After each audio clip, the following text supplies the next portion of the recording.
Hello everyone, ಎಲ್ಲರಿಗೂ ನಮ್ಮ Malenadu YouTube ಚಾನಲ್ಗೆ ಸ್ವಾಗತ.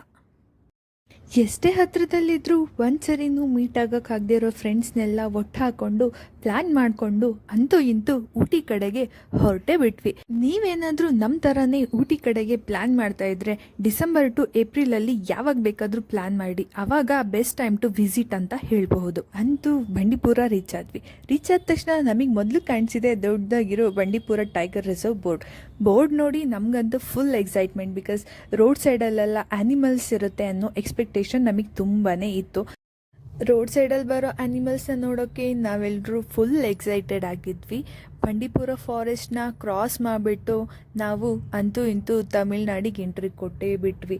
ತಮಿಳ್ನಾಡಿಗೆ ಎಂಟರ್ ಆಗಬೇಕಾದ್ರಂತೂ ನಮಗೆಲ್ಲ ಫುಲ್ ಖುಷಿಯಾಗಿತ್ತು. ತುಂಬಾ ಎಕ್ಸೈಟೆಡ್ ಆಗಿದ್ವಿ ಹೇಗಿರುತ್ತೆ ಏನು ಅಂತ ಹೇಳಿಬಿಟ್ಟು. ಅದರಲ್ಲೂ ನಾನಂತೂ first time out of state trip ಹೋಗ್ತಾ ಇರೋದು, ಹಾಗಾಗಿ ನಾನಂತೂ ಫುಲ್ ಎಕ್ಸೈಟೆಡ್ ಆಗಿ ಫುಲ್ ಹ್ಯಾಪಿಯಾಗಿದ್ದೆ. ತಮಿಳ್ನಾಡು ಬಾರ್ಡರ್ ಎಂಟರ್ ಆದ ತಕ್ಷಣ ನಮಗೆ ಚೆಕ್ ಪೋಸ್ಟಲ್ಲಿ ಚೆಕಿಂಗಿಗೆ ಸ್ಟಾಪ್ ಮಾಡಿದರು. ಅರೌಂಡ್ 40 to 45 ಮಿನಿಟ್ಸ್ ನಮಗೆ ಚೆಕ್ಕಿಂಗಲ್ಲೇ ಹೋಗ್ಬಿಡ್ತು. ಚೆಕ್ಕಿಂಗೆಲ್ಲ ಮುಗಿಸ್ಕೊಂಡು ನಾವು ಅಲ್ಲಿಂದ ಹೊರಟ್ವಿ. ನನಗೆ ಅನ್ನಿಸ್ತಿದ್ದಿದ್ದು ಬಂದೆ, ಇಷ್ಟು ದೂರ ಬಂದರೂ ಕೂಡ ಒಂದು ಆ್ಯನಿಮಲ್ ಕೂಡ ನೋಡೋಕ್ಕೆ ಸಿಗಲಿಲ್ವಲ್ಲ ಅಂದ್ಕೊಂಡು. ಅದೇ ಬೇಜಾರಲ್ಲಿ ಮುಂದೆ ಹೋಗ್ತಿರ್ಬೇಕಾದ್ರೆ ನಮ್ಮನ್ನು ಮೊದಲು ವೆಲ್ಕಮ್ ಮಾಡಿದ್ದೆ ಆನೆ ಜೊತೆಗೆ ಪುಟಾಣಿ ಮರಿ ಕೂಡ ಇತ್ತು. ನನಗಂತೂ ತುಂಬಾ ಖುಷಿಯಾಯಿತು, ಜೊತೆಗೆ ಸ್ವಲ್ಪ ಭಯನೂ ಆಯಿತು. ನೆಕ್ಸ್ಟು ನಮ್ಮನ್ನು ವೆಲ್ಕಮ್ ಮಾಡಿದ್ದು ಜಿಂಕೆಗಳು ದಂಡೆ ನೆರೆದಿತ್ತು. ನಾನಂತೂ ಅಷ್ಟೊಂದು ಜಿಂಕೆಗಳನ್ನ ಯಾವತ್ತೂ ನೋಡಿರಲಿಲ್ಲ, ಝೂನಲ್ಲಿ ಕೂಡ ನೋಡಿರಲಿಲ್ಲ.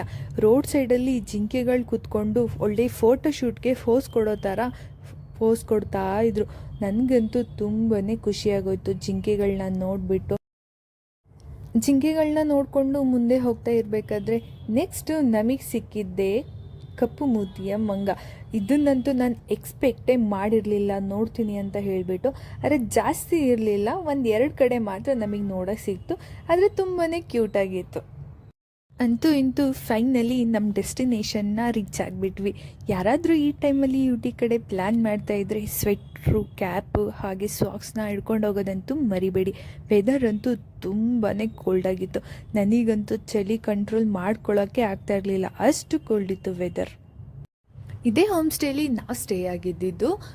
ಬಂದು ಫ್ರೆಶ್ ಅಪ್ ಆಗಿಬಿಟ್ಟು ಊಟ ಎಲ್ಲ ಮಾಡಿಕೊಂಡು ನೆಕ್ಸ್ಟ್ ಡೆಸ್ಟಿನೇಷನ್ನ ಪ್ಲ್ಯಾನ್ ಮಾಡಿಕೊಂಡು ಉದಯಪುರಂ ರೈಲ್ವೆ ಸ್ಟೇಷನ್ಗೆ ಹೊರಟ್ವಿ. ಊಟಿಲೇ ಫೇಮಸ್ ಆಗಿರೋ ಟಾಯ್ ಟ್ರೈನ್ನ ಹತ್ಕೊಂಡು ಕೂನೂರು ಕಡೆಗೆ ಹೊರಟ್ವಿ. Compare to normal train charges ಸ್ವಲ್ಪ ಹೈ ಇರುತ್ತೆ ಟಾಯ್ ಟ್ರೈನ್ದು, ಬಟ್ ವ್ಯೂಸ್ ಅಂತೂ ತುಂಬಾ ಚೆನ್ನಾಗಿರುತ್ತೆ. ಆ ವೆದರ್ಗೂ, ಆ ವ್ಯೂಸ್ಗೂ, ಮೌಂಟೇನ್ಸ್ಗೂ, ಸ್ಮಾಲ್ ವಾಟರ್ ಫಾಲ್ಸ್ಗೂ ಅಪ್ಪ ನನಗಂತೂ ಫುಲ್ ಖುಷಿಯಾಗೋಯ್ತು. ತುಂಬಾ ಚೆನ್ನಾಗಿತ್ತು.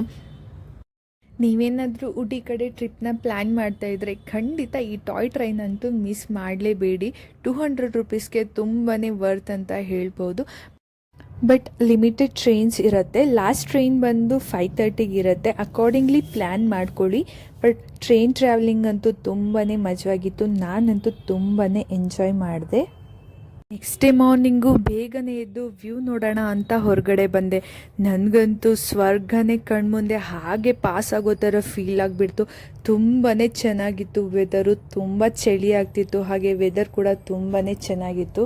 ಈ ವೆದರ್ಗೆ ಬಿಸಿ ಬಿಸಿ ಲೆಮನ್ ಟೀನ ಕುಡ್ಕೊಂಡು ವೆದರ್ನ ಎಂಜಾಯ್ ಮಾಡಿಕೊಂಡು ನೆಕ್ಸ್ಟು ನಾವೆಲ್ಲರೂ ಹೊರಟಿದ್ದೆ ಪೈಕ್ರ ಫಾಲ್ಸ್ ಕಡೆಗೆ.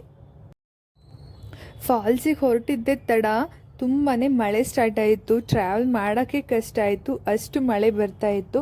ಬಟ್ ಫಾಲ್ಸ್ ವ್ಯೂ ಅಂತೂ ತುಂಬಾ ಚೆನ್ನಾಗಿತ್ತು. ಎಲ್ಲರೂ ಎಂಜಾಯ್ ಮಾಡಿದ್ವಿ. ಫಾಲ್ಸ್ ಅಂತೂ ನಮಗೆಲ್ಲರಿಗೂ ತುಂಬಾ ಇಷ್ಟ ಆಯಿತು. ಅಲ್ಲಿ ಸುತ್ತಮುತ್ತ ಇರೋ ಫ್ಲವರ್ಸು ಎಲ್ಲ ತುಂಬಾ ಚೆನ್ನಾಗಿತ್ತು. ತುಂಬಾ ಖುಷಿ ಆಯಿತು. ಫಾಲ್ಸ್ ನೋಡಿಕೊಂಡು ನೆಕ್ಸ್ಟು ಒಂದು ವ್ಯೂ ಪಾಯಿಂಟ್ ಕಡೆ ಸ್ಟಾಪ್ ಮಾಡಿದ್ವಿ. ವ್ಯೂ ಅಂತೂ ತುಂಬಾ ಚೆನ್ನಾಗಿತ್ತು, ಎಲ್ರಿಗೂ ಇಷ್ಟ ಆಯಿತು. ನೆಕ್ಸ್ಟು ಟೀ ಎಸ್ಟೇಟ್ ಬಂತು. ಟೀ ಎಸ್ಟೇಟಲ್ಲಿ ಸ್ಟಾಪ್ ಮಾಡಿ ಎಲ್ಲರೂ ಸ್ವಲ್ಪ ಫೋಟೋ ಶೂಟ್ ಮಾಡ್ಕೊಂಡ್ವಿ. ಫೋಟೋಸ್ ಎಲ್ಲ ತೊಗೊಂಡು ಅಲ್ಲಿಂದ ಹೊರಟ್ವಿ. ರಿಟರ್ನ್ ಬರುವಾಗ ಕೂಡ ನಮಗೆ ಆನೆಗಳು ಸಿಕ್ತು. ಆನೆಗಳನ್ನ ನೋಡುವಾಗ ಭಯ ಆಯಿತು, ಬಿಕಾಸ್ ರೋಡ್ ಸೈಡಲ್ಲೇ ಇತ್ತು. ಅಂತೂ ಇಂತೂ ಆನೆಗಳನ್ನ ನೋಡಿಕೊಂಡು ಕರ್ನಾಟಕಕ್ಕೆ ಎಂಟರ್ ಆಗೇ ಬಿಟ್ವಿ. ಈ ವಿಡಿಯೋ ನಿಮಗೆ ಇಷ್ಟ ಆಗಿದ್ದರೆ 2 ದಿನ ಟ್ರಿಪ್ ಹೇಗಿತ್ತು ಅಂತ ಹೇಳಿಬಿಟ್ಟು ಕಮೆಂಟ್ ಮಾಡಿ, ಹಾಗೆ ಲೈಕ್ ಮಾಡಿ, ಶೇರ್ ಮಾಡಿ. ಇದೇ ಥರ ಹೆಚ್ಚಿನ ವಿಡಿಯೋಗಳಿಗಾಗಿ ನಮ್ಮ ಮಲೆನಾಡು ಯೂಟ್ಯೂಬ್ ಚಾನಲನ್ನು ಸಬ್ಸ್ಕ್ರೈಬ್ ಮಾಡಿ ಹಾಗೆ ಸಪೋರ್ಟ್ ಮಾಡಿ. Thank you for watching.